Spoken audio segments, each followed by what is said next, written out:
may pag-ibig. Sa pangalan ng Diyos, dapat may kapayapaan.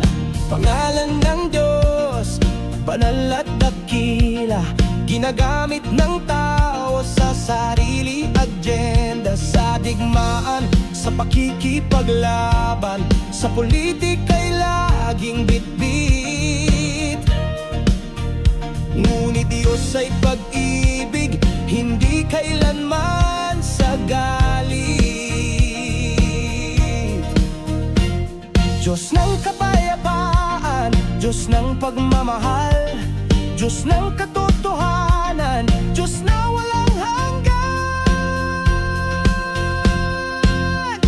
Itaas ang ngalan ng Diyos, sa mundo'y ipagsigawan, hindi sa kaguluhan, hindi sa patayan, kundi sa pusong payapa. Pag-ibig ang maghahari. Kabutihan ng Diyos, walang hangganan. Puso ng tao'y lumalayo, nasa kasamaan. Mas pinipiling landas ay sariling kagustuhan.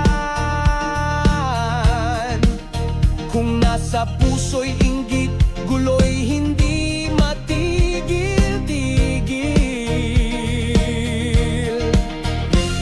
Diyos ng kapayapaan, Diyos ng pagmamahal, Diyos ng katwiran, hindi ng karahasan.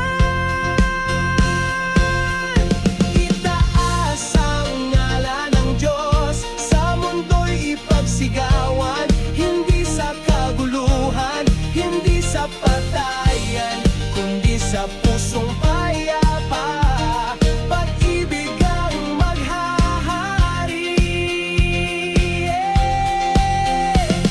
Ang tunay na tahanan ay puso ng tao, doon nananahan ang liwanag o dilim. Kapag sa Diyos, buhay ay mapayapa.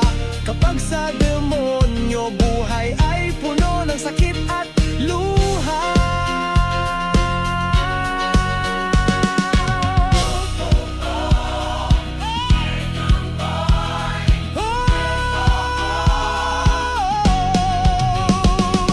Pangalan ng Diyos, ipagsigawan.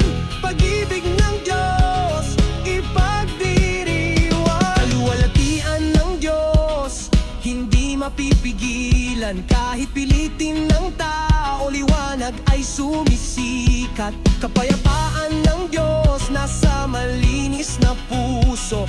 Di makikita sa gusali, nasa buhay na mapagkumbaba. Totoo. Diyos ng kapayapaan, Diyos ng pagmamahal, Diyos ng katotohanan, Diyos na walang